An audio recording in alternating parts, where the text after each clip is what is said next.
और आज हम जहाँ खड़े हैं इसे कहते हैं छोटी हल्द्वानी यानी कॉबर्ड साहब का गांव। रात में चुपचाप बिना बताए गांव के किसी को भी नहीं बताया और बिना बताए वो यहाँ से चले गए। फिर उन्होंने वहाँ से एक लेटर लिखा चिरंजीवी लाल शाह को कि मैं अपना घर आपसे वापस लेना चाहता हूँ, क्योंकि आप हमारे बसाए हुए लोगों की मदद नहीं कर रहे हैं और इसको आपने सफ़ेद हाथी बना दिया है।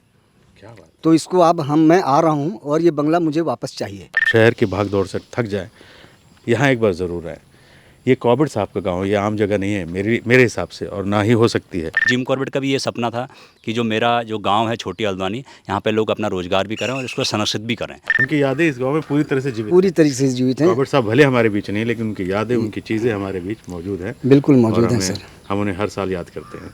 मैं क्या कहूँ, मतलब अंदर से मुझे लगता है कि काश यहीं से कॉबर्ड साहब चलते हुए और बोले, हेलो शेर खां, कैसे हैं आप। नमस्कार, स्वागत है आपका शेर खां के सीज़न 2 में। जैसा कि हमने वादा किया था कि सीज़न 2 बाहर से होगा, और आज हम जहां खड़े हैं इसे कहते हैं छोटी हल्द्वानी यानी कॉबर्ड साहब का गांव। ये जो घर आप देख रहे हैं मेरे पीछे, ये मोती हाउस है। मोती हाउस कॉबर्ड साहब ने अपने साथी मोती साहब को दिया था जब वो 1915 से 20 के बीच की ये बात है।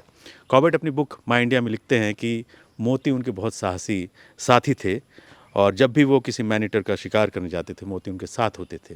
मोती बहुत ही समझदार इंसान थे, इतने कि वो जब जंगल में चलते थे तो उनके पैरों की आवाज़ भी नहीं आती, क्योंकि जब शिकार पे आप जाते हैं तो आपको बहुत संभल के चलना होता है। तो कॉबर्ड साहब ने इसका जिक्र किया था। तो आज हम आ गए हैं छोटी हल्द्वानी यानी कॉबर्ड साहब के गाँव, और हमारे साथ यहाँ के लोग हैं जो कमाल का काम कर रहे हैं। इस गाँव को वापस रिस्टोर करके उन्होंने, जैसा कॉबर्ड साहब का सपना था एक कम्युनिटी का, एक गाँव बने, इस गाँव को उन्होंने पूरा खरीदा था और बसाया था। तो हमारे साथ यहाँ पे मौजूद हैं पांडे साहब, जो यहाँ पे सारा कुछ देखते हैं, और भी लोग यहाँ पे हैं। पांडे साहब, ये बताइए कि आप सब इतने सालों से यहाँ पे कॉबर्ड साहब की जो सपना था उसको पूरा कर रहे हैं। तब का गांव और आपके गांव में ऑफकोर्स ज़माना बदल गया है, फ़र्क कुछ दिखता है सोच में? देखिए, जब गांव था तो उस टाइम पे लोगों को जो हमारी इको टूरिज़्म योजना है वो उस टाइम पे थी नहीं, तो उस टाइम पर लोग सामान्य तौर पर रहते थे। अभी जो है लोग जो जिम कॉर्बेट की जो कहानियाँ हैं उन कहानियों को लोग पढ़ के और उनसे उन कहानियों को पढ़ने के बाद उनसे सीख लेके यहाँ पे अपना रोज़गार चला रहे हैं। तो वो एक कहानी है जिसको लोग पढ़ के आते भी हैं बाहर से। तो यहाँ पे लोग as a nature guide, as a home stay यहाँ पर चला रहे हैं और अपना सोवेनियर का काम कर रहे हैं। तो आइडिया भी यही था कि जब 2001 में शुरू किया गया था वन विभाग के द्वारा, तो ये था कि कैसे गांव के लोगों को टूरिज़्म से जोड़ा जाए, क्योंकि हमारे आसपास तब भी फॉरेस्ट था, आज भी फॉरेस्ट है। तो कहीं ना कहीं जंगली जानवरों से हमको काफ़ी नुकसान भी होता है हमारी खेती बाड़ी को। चाहे वाइल्ड बोर हो, चाहे नीलगाय हो, चाहे एलिफेंट हो, चाहे अन्य जानवर हों, तो काफ़ी नुकसान करते हैं। तो वन विभाग की ये सोच थी कि गांव वालों को रोज़गार से जोड़ेंगे तो निश्चित तौर पे वो इसका संरक्षण भी करेंगे जंगलों का। तो यही आइडिया था। और जिम कॉर्बेट का भी ये सपना था कि जो मेरा जो गांव है छोटी हल्द्वानी, यहाँ पे लोग अपना रोज़गार भी करें और इसको संरक्षित भी करें, जंगल और जंगली जानवरों को। आपने जब जानवर वाली बात की, मेरे ख्याल से उस छोर पे जब जाते हैं, कॉबर्ड साहब ने तब वाइल्ड बोर से बचाने के लिए एक बाउंड्री बनाई थी जिसके अवशेष अब रह गए हैं। जी। वो अभी मौजूद है? हाँ, जो दीवार उन्होंने बनाई थी वो पूरा जो हमारा ये टोटल जो लैंड है 221 एकड़ ज़मीन है, तो उन्होंने इस पूरे लैंड को कवर किया था। वो दीवार अब जगह जगह पे टूट गई, क्योंकि अब पहले 40 परिवार थे, अभी लगभग 250 प्लस परिवार हो गए हैं। तो लोगों ने ध्यान नहीं दिया। वो हमारे गाँव वालों की चाहे गलती कहो या उनको समझ नहीं थी, तो धीरे धीरे लोगों ने घर बनाए, दीवार तोड़ के अपना गेट बना लिया। तो पहले दीवार इसलिए बनाई ताकि जानवर अंदर ना आए। अब हम कोशिश कर रहे हैं, हमारी समिति है यहाँ पे कॉर्बेट ग्राम विकास समिति की, इसको संरक्षित किया जाए। तो लगभग मेरे ख्याल से 1.5 से 2 किलोमीटर भी बची हुई है। बहुत खूबसूरत बात है कि इस गांव को दोबारा आप लोग कॉबर्ड साहब की सोच की तरह बसा रहे हैं, आगे बढ़ाएंगे। जब मैं 2012 में आया था तब आपके पास 2 कमरे होते थे स्टे करने के लिए, और आपको वो रेस्टोरेंट होता था जी। आज कितने यहाँ पे आपके पास रूम्स हैं और कितने होम स्टे और बड़े हैं? देखिए, हमारा ये सीबीटी प्रोजेक्ट है, समुदाय आधारित पर्यटन। तो उसमें हमारा जो जब ये शुरू किया गया था तो उस टाइम पे ये था कि यहाँ का जो पहला प्रोडक्ट था वो था नेचर गाइड। तो नेचर गाइड इसलिए बनाया गया ताकि वो कॉर्बेट की जो हेरिटेज है उसको लोग दिखाएं, जो बाहर से पर्यटक आए उनको गाइड दिखाएगा। फिर उसमें आइडिया ये भी आया कि धीरे धीरे फिर लोगों की मांग बढ़ी पर्यटकों की कि हम यहाँ पर रहना भी चाहते हैं। तो हमने स्टार्टिंग में 2 कमरे बनाए। उसके बाद अभी यहाँ पे 15 होम स्टे हैं। क्या बात है। तो लगभग 50 रूम हमारे पास हैं, 50 कमरे। अभी और लोग भी जुड़ रहे हैं, और लोग भी इसमें, पहले हमारे पास 5 गाइड थे, आज हमारे पास जो है यहाँ पे 20 गाइड हैं जो गांव में काम कर रहे हैं, चाहे नेचर गाइड के तौर पे वो बर्ड वॉचिंग हो गया, हेरिटेज वॉक हो गया। यहाँ पर जंगल सफारी भी खोल दिया वन विभाग ने, तो हम जंगल सफारी भी कराते हैं। तो इसको हम हेरिटेज सफारी कहते हैं, क्योंकि कॉर्बेट की जो किताबें हैं उनमें पूरा ये जंगल मेंशन है। उन्होंने जो यहाँ पर जो शिकार किया था, जो शिकार की कहानियाँ हैं, जो उनका अपना अनुभव रहा था मोती सिंह के साथ, कुंवर सिंह के साथ, तो सारा यहाँ लिखा हुआ है। तो लोग उनकी किताबें पढ़ के आते हैं, तो उसको हम यहाँ पर दिखा रहे हैं। मैं एक बात आप लोग से कहना चाहूँगा कि यहाँ से 200 मीटर की दूरी पे अगर आप जाएंगे तो कॉर्बेट साहब का म्यूज़ियम भी है और वहीं से नैनीताल का रास्ता शुरू होता है। खैर, अगर आप यहाँ पे आएँ तो एक पूरा वॉक थ्रू करें पूरे इलाके को, गांव को, तब आप जान पाएंगे कि कॉर्बेट साहब ने यहाँ पे क्या क्या किया है। मतलब उनका एक वो भी बना हुआ है जहाँ पे बैठ के गाँव वालों से बात चौपाल बना हुआ है, वो आप देख सकते हैं। बाउंड्रीज ज़रूर देखें, मैं तो गया हुआ हूँ। अब राजकुमार साहब, मैं आपके पास आऊँगा, आप तो इतने पुराने हमारे साथी रहे हैं। मैं जब पहली बार आया था आपसे मुलाकात हुई थी कॉर्बेट की। मैं एक बार ठाकुर जोशी साहब से मिला था, यहीं पे आए थे, जिन्हें मिनी ठाकुर भी हम बुलाते थे, मिनी कॉर्बेट बुलाते थे जी। अब तो वो शायद नहीं रहे। वो हमें बताते थे कॉर्बेट साहब की पुरानी कहानियाँ। आपको कुछ कहानियाँ याद हैं कॉर्बेट साहब की जो आपने सुनी हो इन गाँव वालों से? ये सर ऐसी कहानियाँ तो कई हैं। जैसे ये मोती के लिए ही कहानी है जी कि जिम कॉर्बेट ने जब अपनी ये वॉल बनाई जंगली सुरक्षा, पहले तो तारबाड़ थी, कांटों की दीवार थी जी। उसके बाद जब जंगली जानवर जब ज़्यादा परेशान करने लगे तो उन्होंने दीवार बनाई और दीवार लगभग 4 फुट की बनाई उन्होंने जी। तो जब 4 फुट की दीवार बनाई तो उसी समय का वाकया है कि मैं 4 फुट एक वाइल्ड बोर सुअर ऐसा था कि उसको आदत हो गई थी कि वो दीवार पर चढ़ कर के 4 फीट को पार कर देता था। और जब मोती ने अपने घर में खेत में आलू लगाए थे तो वो 4 फीट से कूद करके इधर आया और रात में पूरा वाइल्ड उसने आलू को पूरा खा दिया जी। खोद दिया था पूरा खोद दिया। अब सवेरे जिम कॉर्बेट यहाँ पे आए तो मोती सिंह की जो मिसेस थी, वाइफ उनकी, वो उनकी वाइफ जो है वो उन पे बहुत नाराज़ हुई और मोती से भी नाराज़ हुई। अच्छा। मोती से भी नाराज़ हुई कि अगर तुम पहरा करते तो मेरे आलू बचे होते, क्योंकि बाउंड्री तुम्हारी यही बाउंड्री हम यहाँ पे जो वॉल थी जी। तो कॉर्बेट साहब तो यहाँ से वापस बैरंग चले गए क्योंकि वो बहुत गुस्से में थी तो उन्होंने ज़्यादा बात करना मुनासिब नहीं समझा और वो चली गई। उन्होंने किताब में मेंशन किया है, किताब में भी मेंशन किया है। उसके बाद फिर उन्होंने 2 फीट दीवार बाउंड्री और ऊंची की ताकि ये वाइल्ड बोर अंदर ना आ पाए। क्या बात है, बहुत ही खूबसूरत बात आपने बताई सर।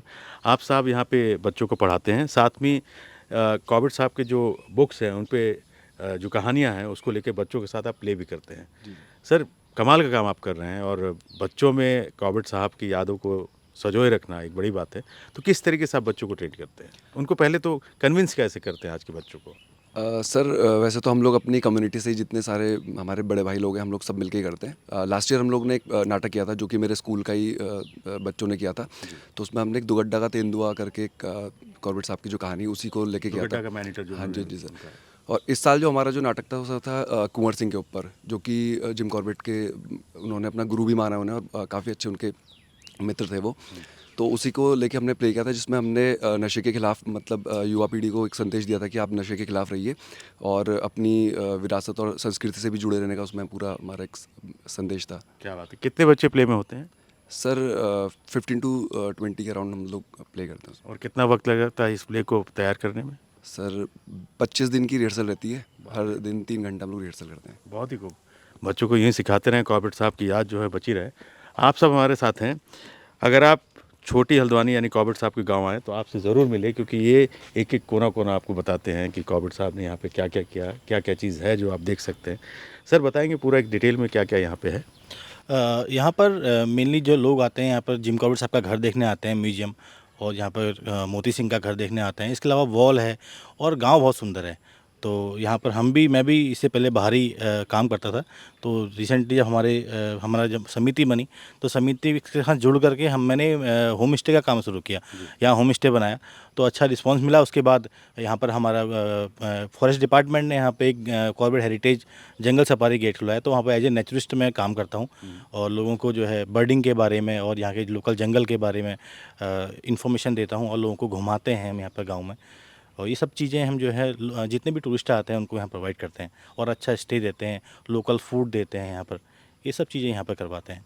अगर ऐसे देखें तो कॉर्बेट में करीब 600 से प्लस बर्ड की प्रजातियां रहती हैं, यहाँ पे कितनी होंगी? यहाँ पर लगभग 450 प्लस जो है बर्ड्स हैं। और सबसे कॉमन क्या है? यहाँ पर ग्रेट स्लेटी वुडपेकर मिलता है, अच्छा। जो लोग देखने आते हैं यहाँ पर। बिल्कुल बिल्कुल, वो कमाल का होता है। हाँ, ग्रेट और स्लेटी। दूसरी चीज़ कॉमन क्या है यहाँ पे? यहाँ पर ग्रेट हॉर्नबिल देखने लोग आते हैं। वाह। हाँ, बर्ड्स तो यहाँ पर बहुत सारी हैं। इसके अलावा जो है किंगफिशर, बहुत सारी बर्ड्स हैं जो देखने लोग यहाँ पर आते हैं। और पूरा एक चक्कर काटने में कितना वक्त लग जाता है? लगभग 3 घंटे का हमारा जो है ट्रेल रहता है। ट्रेल रहता है। हाँ, जिसमें सफारी 3 घंटे की रहती है, और वो डिपेंड करता है कि आप जो है हेरिटेज घूम रहे हैं तो कितना समय आप दे रहे हैं। इसमें 2 शिफ्ट होती है, एक मॉर्निंग शिफ्ट और एक इवनिंग शिफ्ट। जी। तो उसमें जो है हम जहाँ पर हेरिटेज के साथ साथ जो है जंगल सफारी भी करवाते हैं। बहुत खूब सर। मैं ये सारी बातें इसलिए लोगों को बता रहा हूँ कि आप जब शहर की भाग दौड़ से थक जाएं, यहाँ एक बार ज़रूर आएँ। ये कॉर्बेट साहब का गांव है, ये आम जगह नहीं है मेरे हिसाब से, और ना ही हो सकती है।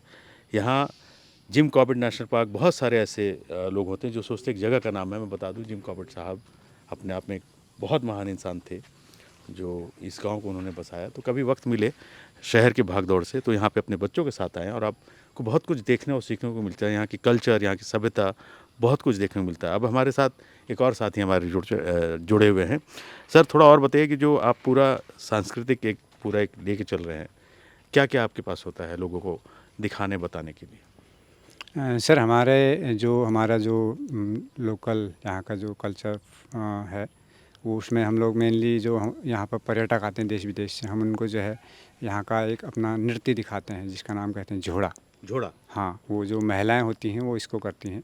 वो अपना लोकल परिधान जो होता है उनका वो मैंने देखा शाम में वो होता है। जी जी।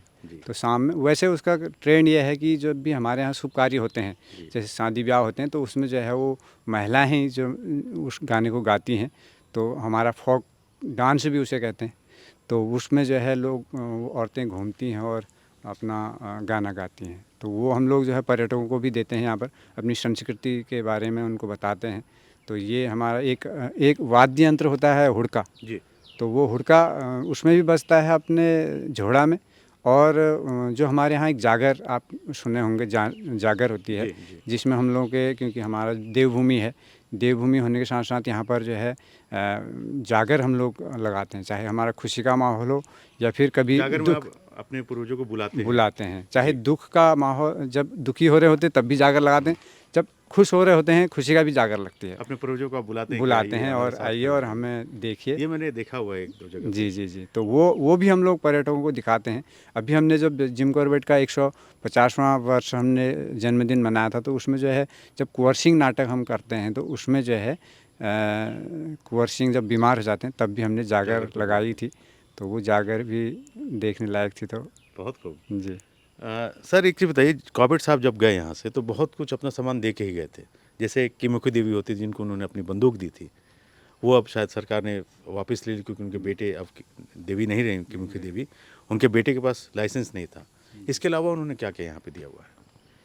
देखिए, चौपाल उन्होंने बनाई, दीवार उन्होंने बनाई, और पूरी 221 एकड़ ज़मीन जो लोगों को दी, उसका पूरा जो है पावर ऑफ टाउनी भी दी। ये नहीं कि खाली ज़मीन दी, कागज़ समेत दिया पूरा। और वहाँ से भी कागज़, जब जो जिसके कागज़ नहीं बन पाए तो वो केन्या से भी यहाँ पे भेजा गया। उनके पंडित में वकील देवकीनंदन पंत जी थे, तो उनके द्वारा ये बनाया गया। जगत सिंह का भी किताब में भी जिक्र करते हैं वो, तो उनके द्वारा जो है इन्होंने पूरा वो दिया। और दीवार, ये तो मैं देखिए, दीवार तो ये 221 एकड़ में 9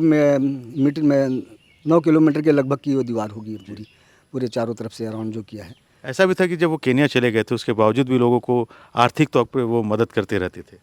हाँ, यहाँ से जाने के बाद तो जैसे यहाँ से जाने के बाद यहाँ से तो यहाँ के लोग तो उनको जाने नहीं देना चाह रहे थे ना।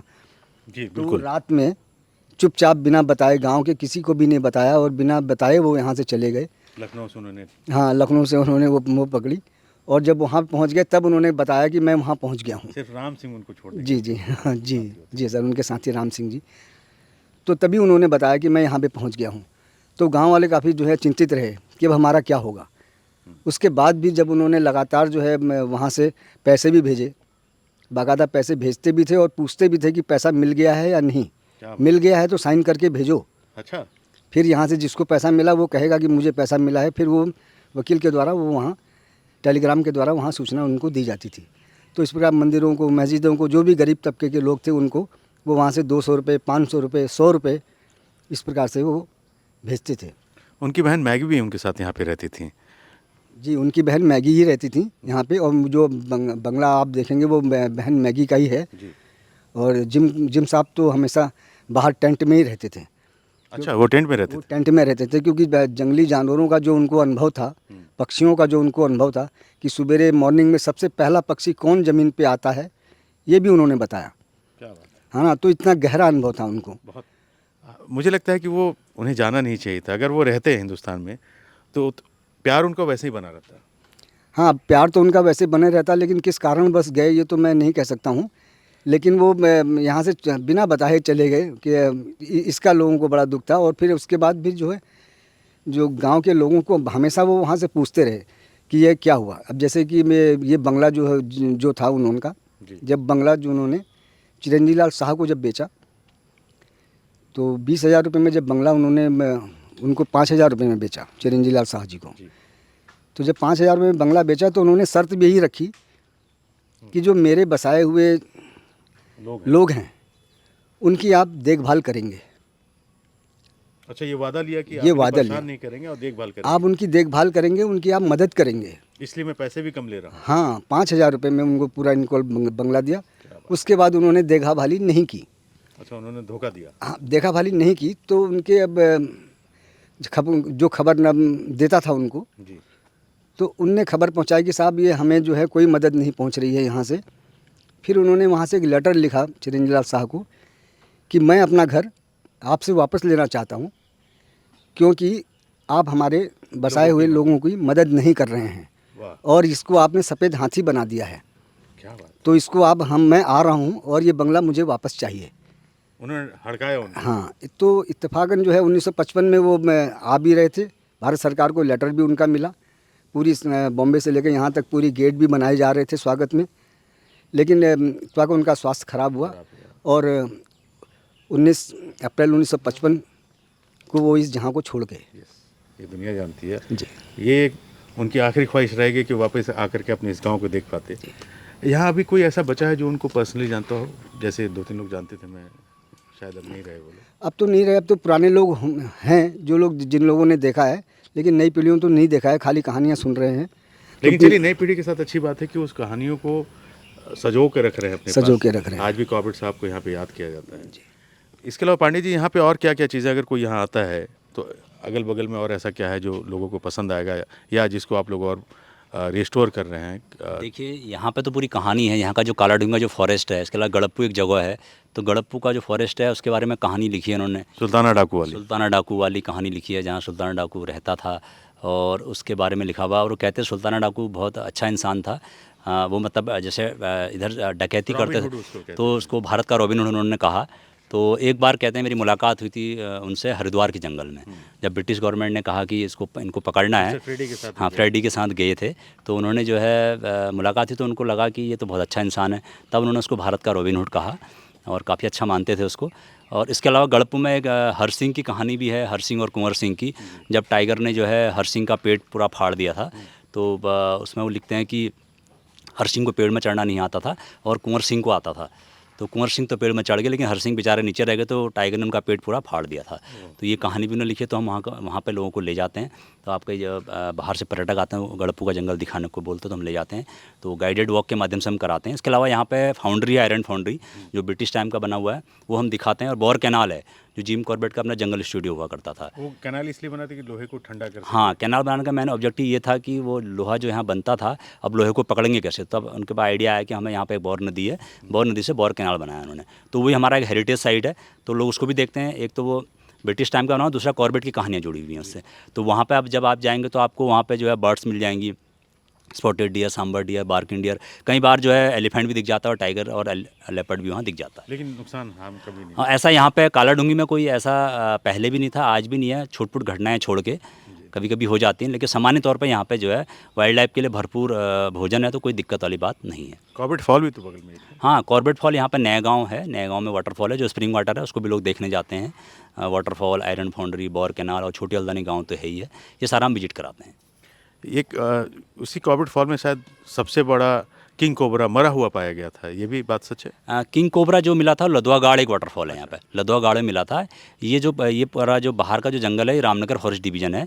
तो इसमें जो है पहला पड़ता है कॉर्बेट फॉल, फिर अगर आगे जाएंगे फिर बराती रो। तो बराती रो और कॉर्बेट फॉल के बीच में पड़ता है लदवा गाड़।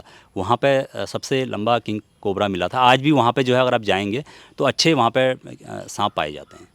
आप साहब कॉर्बेट साहब को कैसे याद करते हैं? हम कॉर्बेट साहब को उनके जो परोपकारी कार्य हैं उनको लेके याद कर रहे हैं। जैसे उन्होंने यहाँ काफ़ी परोपकारी वाले कार्य किए थे, गांव बसाया, लोगों को लाके बसाया, और उसके बाद भी उनकी लगान दी और उनको खर्चा भी दिया करते थे। और उसके अलावा उन्हीं के परोपकारी कामों को याद कर रहे हैं हम। बहुत खूब। यहाँ आप कहाँ पे रहते हैं? मैं इसी गांव में होम स्टे चलाता हूँ। आप साहब, आपका नाम? मैं गणेश सिंह मेहरा। गणेश जी, कॉर्बेट साहब को आप कहानी वानी कुछ याद है आपको? यही इन्हीं लोगों से सुना है, किताब में पढ़ा है, और इसी छोटी हल्द्वानी गांव गए हम तो कॉर्बेट की कहानियाँ ऑब्वियस याद होंगी थोड़ी बहुत, है ना। बहुत बढ़िया। तो चौपाल के बिल्कुल करीब में रहता हूँ मैं। अच्छा, तो किमुखी देवी को तो आप जानते होंगे? है, किमुखी देवी जी को आप जानते होंगे? हाँ हाँ, उनके बेटे भी हैं? खिमली देवी को, किमली। हाँ उनके बेटे हैं, अभी उनके बेटे हैं, ये क्या कहते हैं, नंदन सिंह। अच्छा, हर साल हम कॉर्बेट साहब का बर्थडे तो सेलिब्रेट करते होंगे राजकुमार जी? ये हर साल करते हैं सर, हर साल करते हैं। क्या आयोजन होता है उस दिन? बस कभी तो वृक्षारोपण का कर लेते हैं बच्चों के लिए, में स्कूलों में उनके लिए एनवायरनमेंट की क्लासेस वगैरह, कोई प्रतियोगिता वगैरह करा लेते हैं। बाकी कल्चर प्रोग्राम में जिम कॉर्बेट से संबंधित ही हम लोग जो है प्रोग्राम करते हैं। और लगातार जो है हम लोग जो है जिम कॉर्बेट का 25 जुलाई तो जिम को जन्मदिन हम करते हैं। 19 अप्रैल जो है हम श्रद्धांजलि दिवस भी उनका करते हैं, वो भी हम करते हैं। इसके अलावा अक्टूबर में 1 से लेकर 7 तक जो है वाइल्ड लाइफ वीक में भी हम लोग प्रोग्राम करते हैं। तो हमारे जो है 10-12 प्रोग्राम जो हैं साल भर के हो जाते हैं, कॉर्बेट साहब के नाम पे हो जाते हैं। कॉर्बेट साहब के नाम पे हो जाते हैं। तो जैसे कि ज़्यादा से ज़्यादा लोगों को जो है कॉर्बेट साहब के बारे में पता चले और वो उनका स्मरण करें। वाह, बहुत खूब। तो इसलिए हम लोग जो है यहाँ पे करते हैं। अभी वो बंदूक जो थाने में जमा थी, तो अब उनके जो है त्रिलोक सिंह, शेर सिंह के बाद बंदूक त्रिलोक सिंह के पास आती है। त्रिलोक सिंह के बाद फिर उनके त्रिलोक सिंह के देहांत के बाद वो बंदूक मोहित नेगी के पास आनी चाहिए थी। तो थाने में बंद हो गई है। अब मोहित नेगी जी के पास थोड़ा सा ये है कि लाइसेंस शस्त्र बनाना है, उसकी कार्रवाई विधि चल रही है। तो हो सकता है बहुत जल्दी 1-आध महीने के अंदर में वो बंदूक वापस, सबका वो रहता है ना देखने के, मैं वो बंदूक देखने चाहता हूँ। हाँ, तो वो में 1-आध महीने में वो बंदूक आ जाएगी जहाँ तक संभव। म्यूजियम में कॉर्बेट साहब के क्या क्या रखा हुआ है? म्यूजियम में कॉर्बेट साहब के जो है मैगी की पालकी रखी है। जिम कॉर्बेट के द्वारा जो है वो एक बहुत बड़े वो भी थे, कारपेंटर भी थे, तो उनकी बनाई एक टेबल भी रखी है। उसमें टाइगर के फुटप्रिंट भी दिखाए हुए हैं। जिस समय वो मोकामा घाट में थे तो लालटेन भी रखी हुई है। बाकी उनकी पुस्तकें रखी हुई हैं, 6 पुस्तकें रखी हुई हैं। और जो बाथरूम था वो बाथरूम तो अब नहीं रहा, जिसमें स्नैक आ गया था, वो भी कहानी उन्होंने लिखी है। हाँ, तो बाकी उनकी जो है कोट है, जिस कोट पे वो मचान बनाते थे। बाकी उनकी वो टेबल है जिसको जंगल में वो ले जाते थे। तो ये सारी जो हैं वो चीज़ें अभी यहाँ पे मौजूद हैं। और उनकी गन रैक भी है। हाँ, उनकी यादें इस गांव में पूरी तरह से जीवित हैं। कॉर्बेट साहब भले हमारे बीच नहीं, लेकिन उनकी यादें, उनकी चीज़ें हमारे बीच मौजूद हैं। बिल्कुल मौजूद हैं सर। हम उन्हें हर साल याद करते हैं। ये ऐसा गांव है जहां कॉर्बेट साहब ने इनको पूरा बसाया था। इतनी सारी बातें हमने की, और मैं क्या कहूँ, मतलब अंदर से मुझे लगता है कि काश यहीं से कॉर्बेट साहब चलते हुए और बोले, हेलो शेर खां, कैसे हैं आप। तो आज के शेर खां में बस इतना ही, और कभी मौका लगे तो कॉर्बेट साहब के गांव ज़रूर आइएगा। Thank you.